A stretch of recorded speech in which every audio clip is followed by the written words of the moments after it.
The gentlelady yields, and I recognize Mr. LaLota from New York. Thank you, Chairman. Gentlemen, thanks for being here, for what you're doing for our great country. I represent a suburban district in New York. I'm about an hour or two east of Manhattan. I'm the Yankee in the crowd, and I appreciate your hospitality. I think I've traveled the furthest of any member in the committee here.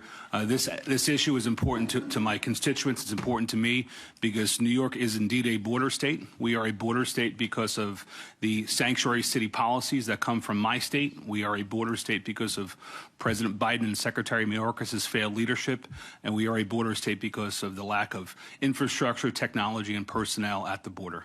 And my first line of questioning is going to go to the folks from the state and local, the director and the sheriff. You folks are stepping up and are leading where the federal government is not. This should be a federal issue. The federal government has a responsibility to secure our border. And in absence of that, I commend you and I thank you on behalf of my constituents for stepping up. We've had tons of fentanyl deaths in our county, about 400 recently.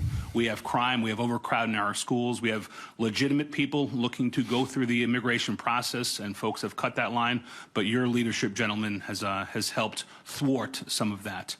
So my question is, as a follow-on to Mr. Pfluger's question, what is the cost of you stepping up in the federal government's absence in terms of dollars? What have you had to spend, first you, Director, and then Sheriff afterwards, what have you had to spend to fill those leadership shoes? Well, just in the last 2 years, the state's spent over $4 billion. And they're looking at spending another $4 billion in the next biennium, and they're having to find revenue to be able to do that. So they're not planning on it being the problem immediately going away and dissipating. And frankly, if we would love to see, and by the way, 23,000, and we're talking about Border Patrol agents, you're down to 19,000.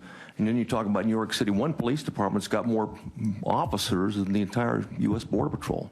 And they've got I mean, it's pitiful in terms of the underinvestment the federal government's made in Border Patrol over the years in border defenses. That's my one comment. I'll keep my other comments to myself. And many of my constituents don't know this. My understanding is of Texas' 200-something counties. Many of the counties deploy their officers, their deputies, to the border to help secure the border, sir? 254, and they certainly would, but they're usually back at home trying to take care of the gaps that we leave when we send troopers down south. But there's not a one that doesn't have to deal with border-related problems in their jurisdiction already. Thank you. Sheriff, on the cost in terms of dollars to your agency, sir? On my cost, my current budget's just a little over $1 million. That's to cover everything.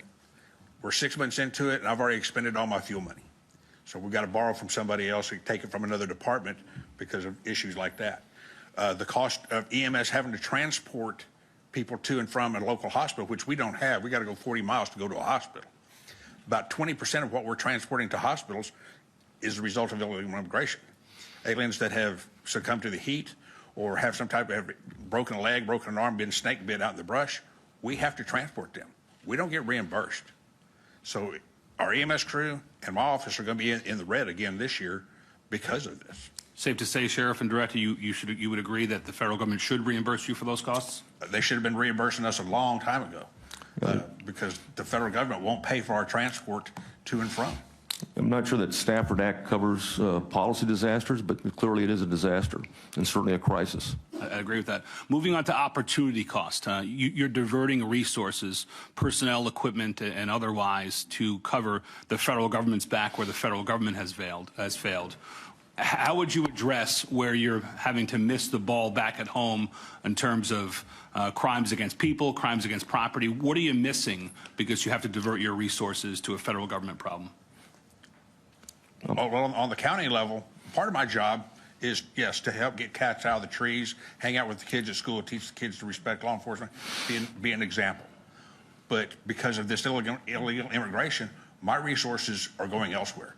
Yes, we still handle some of the domestic stuff, the big stuff, but being in the public eye, what we're supposed to be, we're out doing Border Patrol's job. No offense to the Border Patrol, because they're being tied up doing other things. My crew I've got 6 full-time deputies, and we spend the majority of our day processing smugglers and illegal immigrants because the Border Patrol can't. So we're missing out on a lot when things we should be doing that we can't. We have to conduct surge operations, sustain deployments around the state from resources elsewhere in the state and continue to move wave after wave after wave to be able to keep intensified patrol operations, on the river, certainly in the air and on the ground and the brush streams. Let me close by once again saying thank you. It's a sacrifice that you and your officers and deputies are making personally, financially, and us New Yorkers, we do appreciate it. I yield, Mr. Chairman.